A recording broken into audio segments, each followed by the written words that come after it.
So ganito ang paggamit ng mini oscilloscope. Gamitin natin, hahanapin natin dito yung CKB signals o yung clock signals.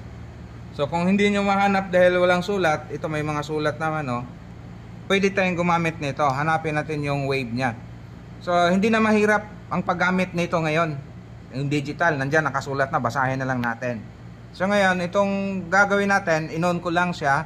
Tapos ang gagawin natin, itutusok lang to doon kung saan yung prospect mo na sukatin. So naputol yung ano ko kaya hininang lang yan eh. Abot ba? Yan, abot. Tulad nito, itong una na to, yan ay nakalagay CKB2. Yan o, nabasa niya. Para makita yung accurate na reading niyan, i-auto mo lang. Ayan. So yun yung lumabas ngayon yung square wave niya. Ang pangit ng signal ah. Ito yung, itong mga dot na to, 1, 2, 3 at yung katabi niya, yun yung mga clock signals. Halimbawa ito nakalagay CKB1.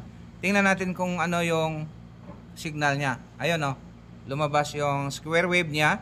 So kung halimbawa walang nakasulat, pwede mo siyang ma-identify gamit ang oscilloscope dahil makikita mo tong wave na to.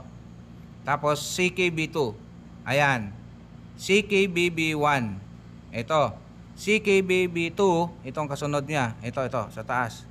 Ayan. So, apat lang. Pag mga malilit na TV, usually apat lang yung makikita natin na clock signal. CKB1, CKB2, CKBB1, CKBB2. Sabi niya rito, meron siyang 36 kilohertz. And then, ito namang isa, yung voltahe niya is 14.4 volts. Nakasulat. So, yun. Ilang paghahanap, pag-trace natin ng CKB lines.